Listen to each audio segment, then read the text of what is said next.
sharp enough sword already, Rio declined politely. I understand. In that case, please take this brooch and use it to enter the noble district whenever you come to visit Professor Celia.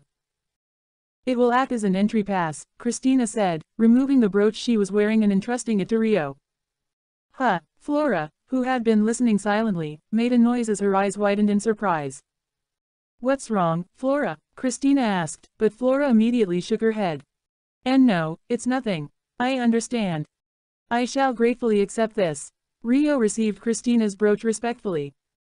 The brooch had the same design as Christina's official emblem, but Rio had no way of knowing that. The pause before he accepted the brooch was because he saw Flora's reaction and suspected that the brooch played a larger role than just an entry pass. However, he couldn't voice his complaints about a gift being presented by royalty, so he had no choice but to obediently accept it for now. Sir Haruto, you're heading for Amand after leaving Rodania, right?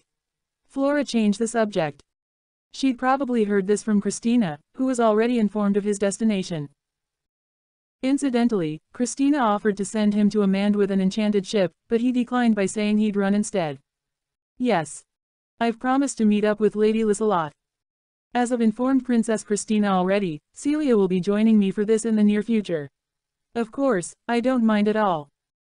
I cannot restrict Professor Celia from seeing her friends. If anything, her expansion of her circle of friends is most welcome for us as well, Christina said, speaking frankly about the merits to the restoration without concealing anything. Thank you very much.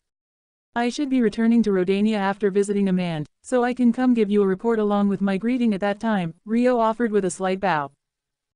Unfortunately, we may not be available to meet depending on the date that you return. Both Flora and I plan on visiting the Galark capital at some point in the near future. It seemed like Christina was also leaving sometime soon. Is that so? I must provide an explanation and apology for the deployment of the Beltram Kingdom's army by the border, and then discuss various other things. Both Flora and I will be away from Rodania for about half a month or so. I understand, Rio nodded with another bow. And here I thought I'd finally have a chance to talk to Sir Haruto. Flora thought in slight disappointment. Christina observed Flora's expression with a sidelong glance and closed her eyes in thought for a moment. However, if you plan on visiting Rodania regularly in the future, we would be delighted to see you again. I shall